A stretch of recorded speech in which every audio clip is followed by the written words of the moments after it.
Welcome to the For Everyday Leaders podcast. Brandon Faust, Alex Holt here with you today. Alex, why don't you tell us what this podcast is all about? Yeah, this podcast is all about helping people lead in the everyday spaces and moments of life. And today with us, we have John Mayo on the podcast. John is the Director of Programs and Relationships for the Sagamore Leadership Initiative. He's the owner and a consultant of the J. Mayo Group. He's a high school football coach. He's really involved in the Avon community here on the west side of Indianapolis.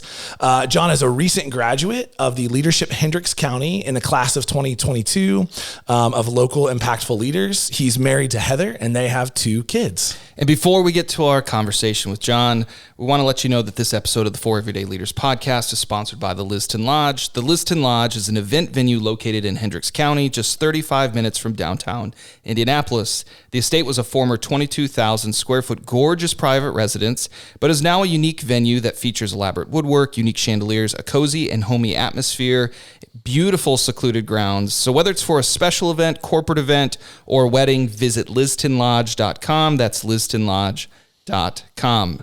John, welcome, man. Hey, thanks for having me. I'm glad to be here. It's so good to have you in here. You know, we met and connected, I think last summer, and my Matt Kurtz on our team was like, hey, there's this John guy I met. You should talk to him. He's pretty awesome. And we did, had so many things like-minded. You do a lot of great stuff with youth and youth, like coaching youth sports, but also investing in them with the Sagamore Leadership Initiative and all of that. And that really resonates with our work and who we are. That's right. And so we've just spent a few times together, and it was like, hey, you were at our event just recently at the Liston Lodge. Yep. Yes. And gorgeous place, by the way. It was awesome. So if you want to have an event, it's a great place to have it. But we said, yeah, we got to have you on. So it's so good to have you here, man. Really excited for me to get to know your story more, but also for all of our listeners and what you're up to now as well. So tell us kind of, young John Mayo, life for you growing up. Where did you grow up? What did that look like, man? What part of town were you from? All that stuff. Yeah, all that good stuff. Well, I'll tell you, and I say this to everybody, my story starts with adoption. And I think that is just a cool part of my story and what God has been able to do through that and with that part of my story. So I was born in Denver, Colorado, and my mom, gave me that gift of adoption. And so really cool. The older and more mature I got, the more I understood and the more gratitude and, weight of that decision, the more I better understood that. And so super cool. And so from Denver, Colorado, on day 10 of my life, I flew to Chicago, Illinois. My adopted parents, Bruce and Debbie, love them. They picked me up and drove me back to Grand Rapids, Michigan. Wow. And Dad was a preacher. And so spent the early part of my life there, moved to outside of Cleveland, Ohio, and was there until 2nd grade, and then started 4th grade in Avon, Indiana, and I haven't left. Wow. So some deep roots here in Avon. Absolutely, man. And I'm from Michigan, so I love that you had that stop. Sorry you had to live in Ohio for a little bit there. Yeah, that's kind of tragic. But coming to this community and kind of remaining and staying in this community, I mean, that's such a rare thing, I feel like, nowadays, right? As people's lives and jobs and opportunities change. I'm excited to hear more about that. But kind of how did you get on this career path?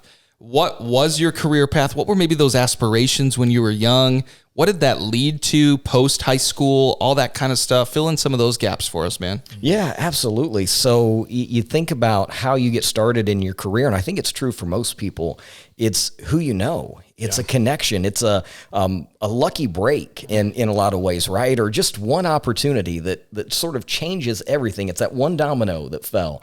And for me, and part of my story, going back to growing up and tying it in, like I had an amazing youth group growing up, grew up in the church, outstanding church and youth group. And there was a Doug Bush who had moved from California to Indiana, and he was the executive director of the Indiana Dental Association. In fact, he still is, and it was his birthday yesterday, so happy birthday, Doug. That's awesome. But he is so cool. And here's what happened. I was just being me, and no doubt God's influence in me. And I have this ability, this natural desire to connect with people. And so Doug's 2 kids were a lot younger in our youth group. I'm a senior, And as Doug tells the story, I could have easily just dismissed his little kids as the freshmen, the newbies to the group. And I've got my clique and friends, and that's how sometimes it rolls in high school, right? Yeah. And just the way God has wired me, I was very intentional about bringing them in, including them. And little would I know that as I'm going through my college journey at IUPUI, that Doug would reach out to my dad and say, hey, we're looking to hire for the spot in the Dental Association. What's John Mayo up to these days? And so Dad said, well, he's going to college there at IUPUI. How about you call him? And the rest is history. Wow. So that kind of started that trajectory of that career. And I think we've talked about so many times, and we've heard from so many of our guests of just that kind of, I see something in you. Yep. I could see you doing this, speaking into, not just someone's past or their limitations, but like, man, I could see this potential in you. I could see you making an impact here. And what a moment. Doug Bush, huh? Yeah, absolutely. Calling you in, inviting you into something deeper and greater. And then where, kind of fill in some of those gaps, what kind of came after that career-wise, and how did you get to what you're kind of doing now? Doing now. Yeah, absolutely. And I'm going to go there, but I want to go back, and then I'll tie it in, Brandon. What you said about calling people into certain situations, that is one of the things that I love about the work I do with Sagamore Leadership, because it is a place where we can be intentional about calling things out in people. In the intro, you mentioned Leadership Hendricks County, and at the opening retreat, I was meeting with Drew yesterday, who was in this year's class, and I said, hey, at the retreat, do you remember when they had everybody go and stick on the wall? They had kind of broken down by decades, a Post-it note of when you felt called into leadership. Like, when did someone call that out in you? It might have been an 8th grade PE teacher, or it might have been, a college professor or something like that. And we all did that exercise as grown adults. We all did this exercise. And for so many of us, what was impactful for me is it was a time in high school, maybe middle school, but maybe college, but usually back right in those formative years, right? And now here they are into their adult life, and they're going through Leadership Hendricks County, and they're leading in their everyday life. And so, that same thing happened to me. I mean, I had guys like Tom Miyakawa and Tom and Tim Gerber, Brian Gilbert, John Pittman, who invited me into things as a student to have leadership opportunities. Yep. And so that's huge. But so then you connect that dot of people investing and calling things out in me, including Doug Bush. And I'll always say this, I was too young and dumb to know that I didn't belong, right? I mean, I just jump into this job and away I go. And that ignorance can be bliss sometimes. It helped me achieve some really cool things. But, looking back, I had no business being in that role as the director of insurance for a huge health insurance plan for dentists, insured with Anthem, one of the largest insurers in the country, and I'm going into meetings with high-level executives at Anthem, and I'm 23 years old and really don't know what I'm doing. Yeah. That's incredible. And I think it really does speak to that. I resonate so much with that in my career, right? I didn't go to college. I had someone speak into my life when I was just graduating high school, and ended up in full-time ministry right out of that because someone saw potential in an 18-year-old kid that a church should have never hired to do what I was doing. Yeah. Brandon agrees. We ended up there. I learned so much in that season, but it speaks so much to that. So talk about how the work that you're doing now does that for students and does that for the community that you get to serve. Yeah, absolutely. I think because of our stories, yours included and ours, we understand how important and just transformational that can be. So what we do at Sagamore Leadership is we will equip, our mission statement here, we equip and position next generation leaders to influence their world for good. Okay. And so in that, we are equipping them through lessons and, just activities and interactive things. We are pouring into them leadership traits and habits and skill sets. And then we're launching them into spaces, whether it's volunteer opportunities or just having them kind of come alongside someone who's already doing something they're interested in a nonprofit world or even business world or ministry role.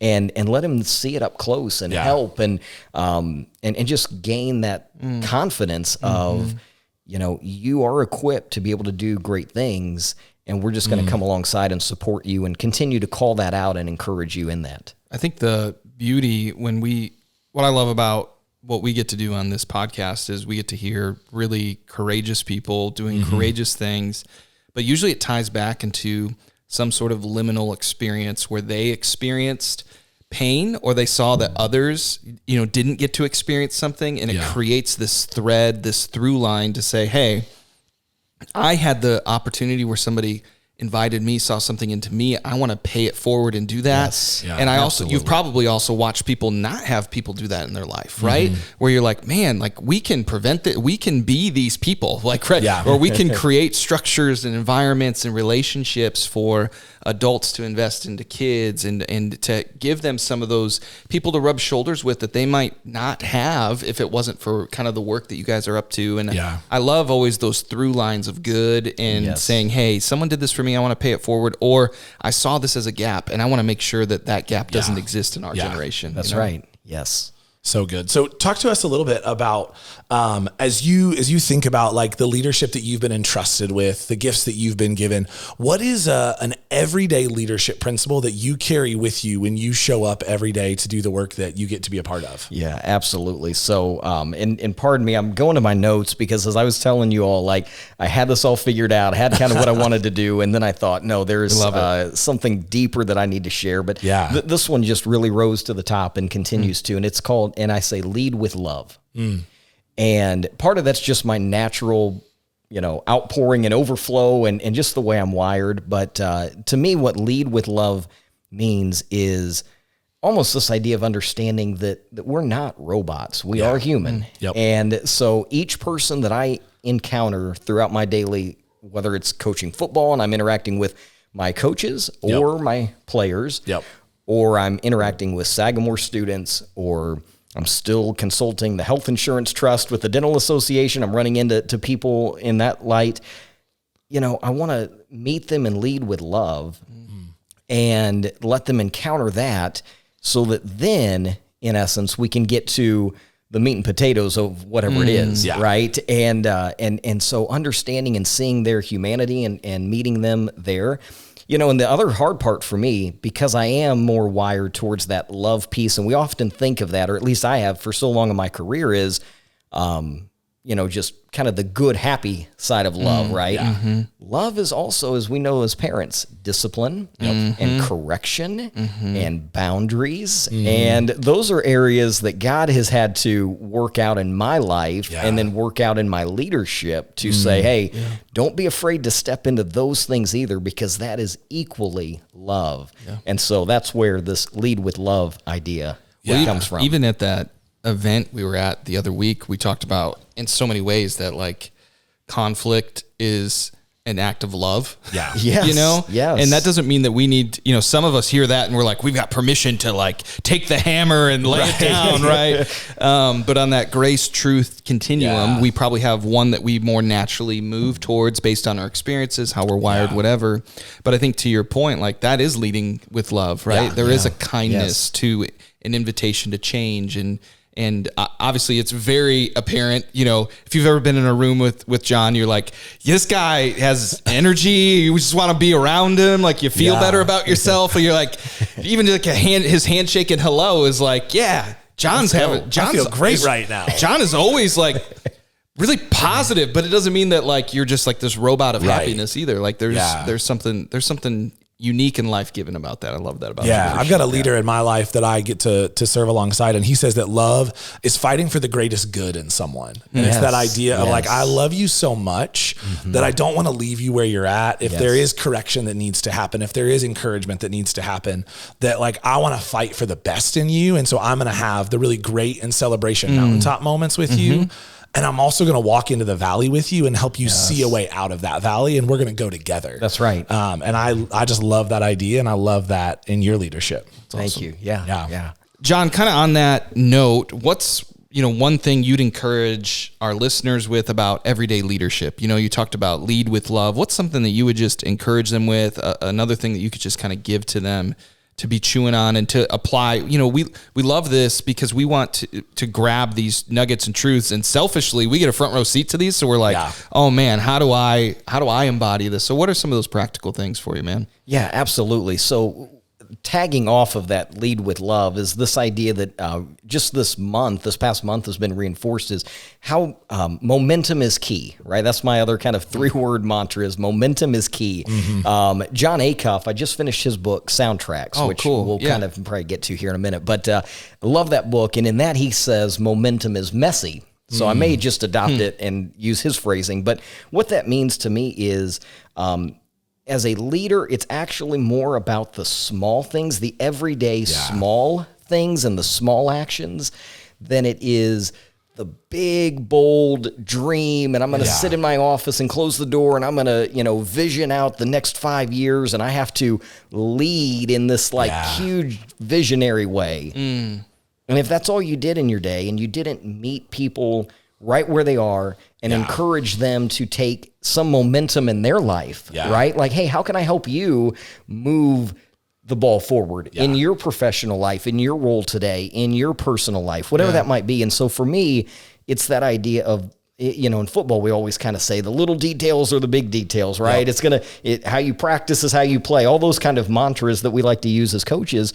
But it really is true. And so for me, it's more being intentional about the small daily actions and habits that will create the big things down the road. Absolutely. Yeah. I mean, that's so much the core of what we do as an organization. And even this podcast is felt like there's so many resources around, here's your track for executive leadership, or here's how you go on this path. And here's all these big things.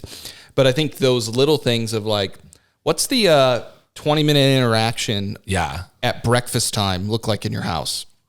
What does it look like when you show up and your employee disappoints you, or a team member doesn't hold up their end of the bargain, or when you get a certain bill or a phone call or this or that?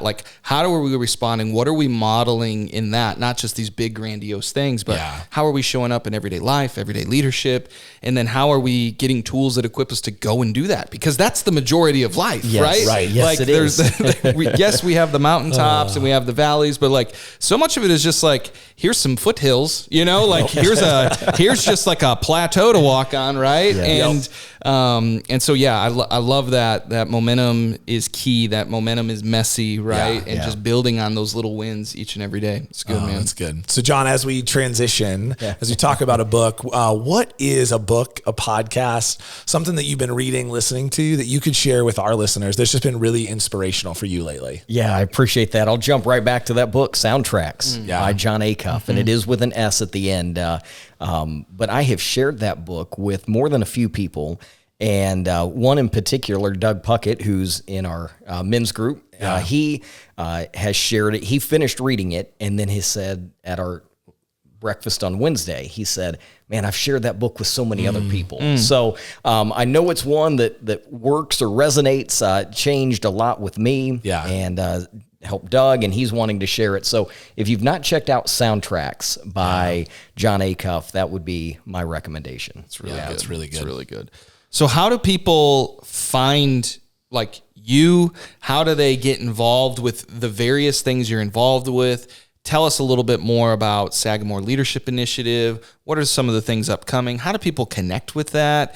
Or how could they maybe just learn more about that and what you're up to in that? Yeah, I appreciate it. So SagamoreLeadership.org is our website. That's the best way to see what's happening. We're going to have a golf outing coming up at the Country Club of Indianapolis in April, which is a cool venue. I'm a golf nerd, so I'm stoked about that. The first time I went there, I was like, this is just right here. It's just plopped right here. It's beautiful. Tucked back in there. Yes, yes. So come on out and play in that. You'll be able to register. Registration's up on the website, actually, right now. We will also have our annual summit, which is sort of like a leadership boot camp for high school students. We'll be back at Butler University in July. Nice. Check out details again on our webpage there. So SagamoreLeadership.org is where you can get plugged into that flow. We do a monthly Connect newsletter, so if you want to just hit us up and see just what we're doing on a monthly basis, we'd love to have you join that email list as well. Twitter is about the only place I'm active on social media. So it's FB for football. It's FB Coach J Mayo. Love it. Okay, Love great. it. We'll make sure to put all those in the show notes. Absolutely. And I think that, if you do have a high school student in particular in, Central Indiana, checking out what Sagamore Leadership Initiative is doing, how to connect into that.